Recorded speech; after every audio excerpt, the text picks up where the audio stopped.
Nalongo nalubale neera nze ndiwo okubaweereza.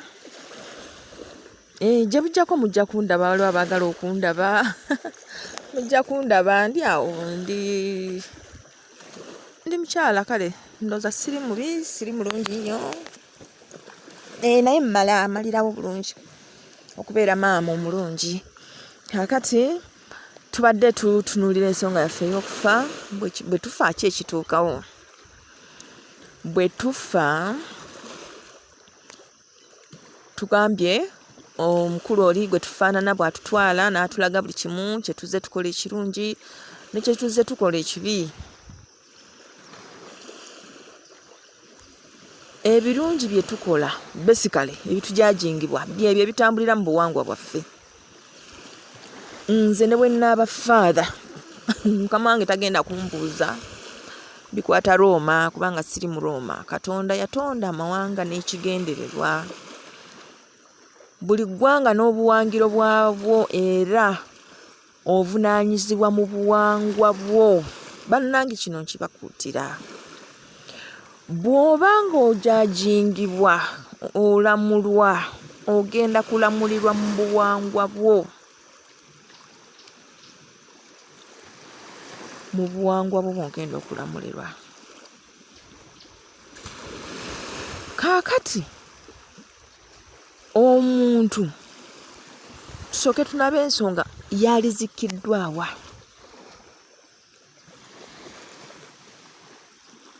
Omuntu alina kuziikibwa ku kijja kyewaabwe. Lwaki? Kubanga bwe tufa tukola a power. Ffenna empewo ezo ez'ekika ekimu nga twegasse.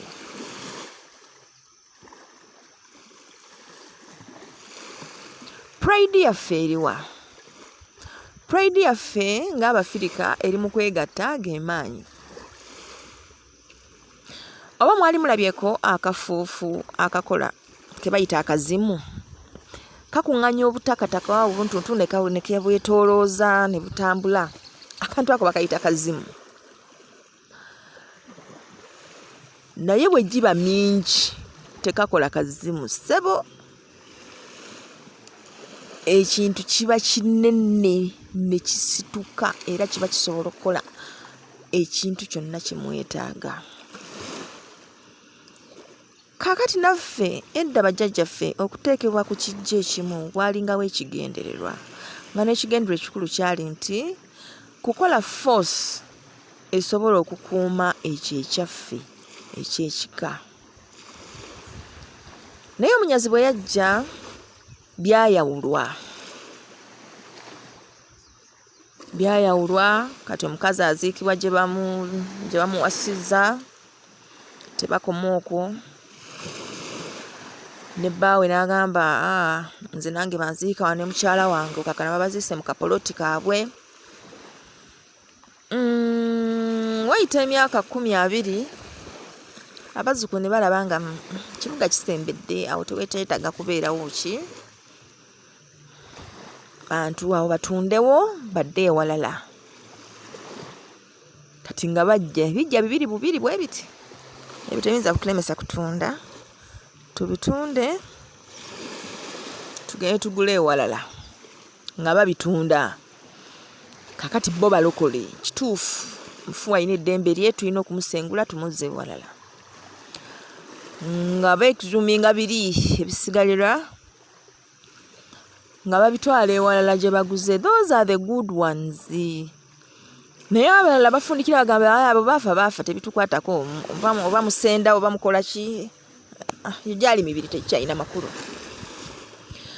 Naye whichever kye baba basazeewo okukola okizuula luvannyuma nti bwe basalawo babajjewo babatwala ewalala, ebiseera ebisinga batwala magumba gali, emyoyo ne gisigala in that particular place. Kakati ne batwala ebisigalira ne babiteekayo gye babitadde, tebalina kye bamanyi bakimbuyege, ng'emizimu gisigala awo nga gisooka gifuukira bano abaaguzeewo ekyambika. Tegikoma okwo, nga na bano abatunzeewo nga nabo gibafuukira ekirala.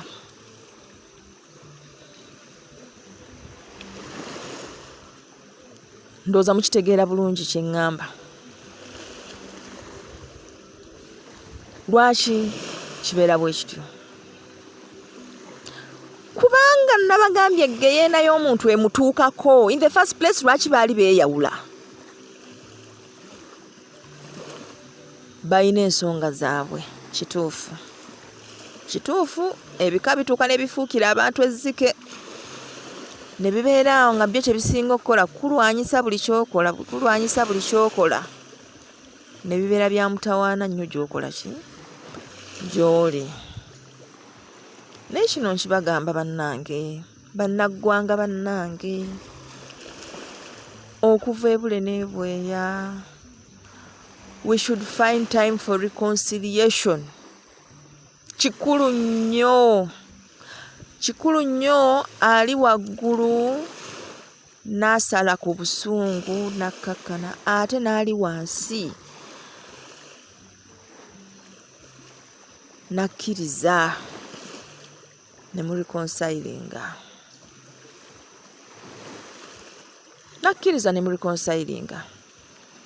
Kwegamba at one time we should reconcile. Kale kati mu budde buno obuzibu obuliwo nti nga bwe nabagambye nti ebikolimo bingi, bingi. Kwegamba azin bivudde emabega nga bingi. Kati bijja bitambula. So tulina okufuna bwe tu breaking those curses. Ffe tukikola ne tu breaking a curse, kubanga tulina families zetusanze nga zitambuliramu ekikolimo, nga omwana omulenzi katugeze, omwana omulenzi lwaweza emyaka 18, ate kyesiga okwewunyisa 18 aba azadde. Yagala obagaana aba azadde. Kati olugiweza oluzaala omwana oluweza omwaka ng'oyo afa, ate bafa kabenje. Naye nga kikolimo, nga sinaddogo, nga kikolimo. Kati yasooka n'afa n'alekawo taata, naye yaddako n'afa n'alekawo muzzukulu. Kwegamba nga you have to break that cycle. That cycle breaks. Naye ate breakingira kw'ono aba asembyeyo okufa bwe kiba kitegeerekese, awo we wasinga okuba walungi okibreakinga. Kati bw'oba olina okibreakingira kw'ono omulamu aliwo, it takes time to do that, which time people don't have. People, you should learn to invest some time in yourselves. Muweeyo obudde, weenoonye, obeeko kye weetereezaamu mu ggwe. Owulidde?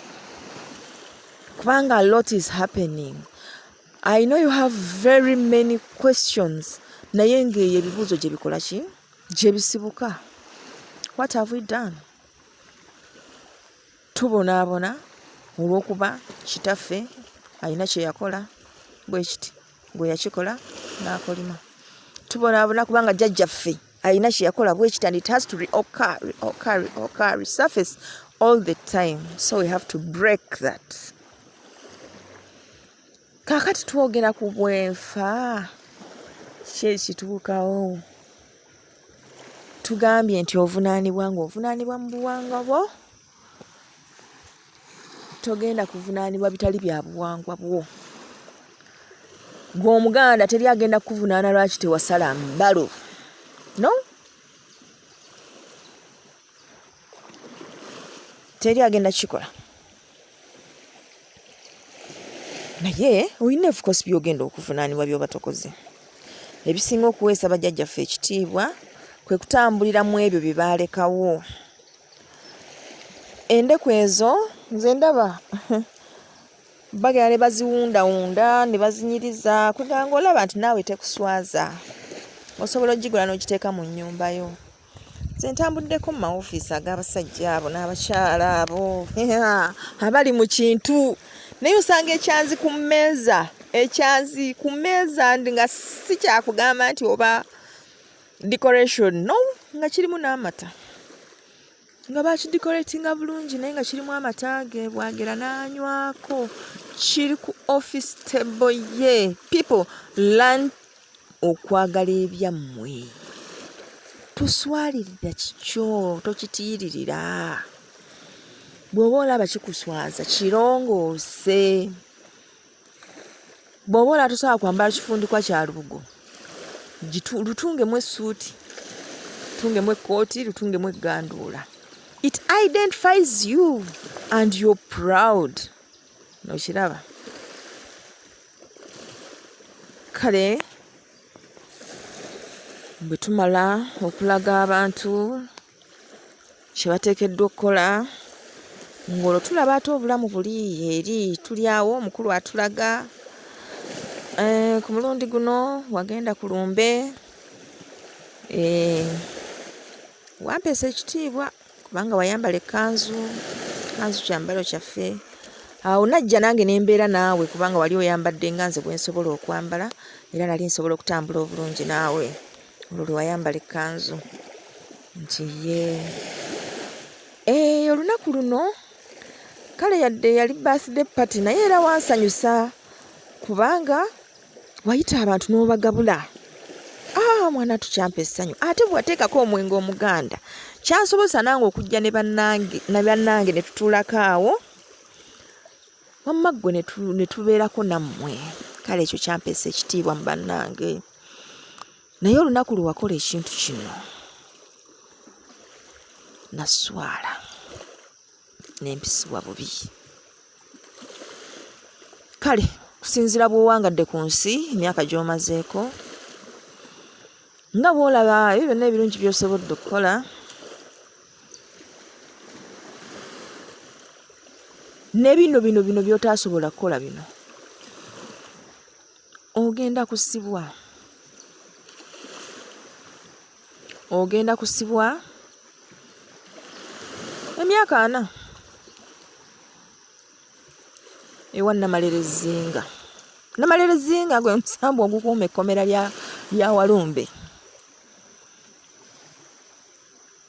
era gye basibira emizimu. Kaakati ng'ogenda mu kkomera ewa Namalelezinga. Banaye musubscribinge, mulayikinge, musharinge. Kati bw'ogenda mu kkomera ewa Namalelezinga, ate kati mu session yaffe eddako tugenda kulaba ki ekituukawo ng'oli ewa Namalelezinga.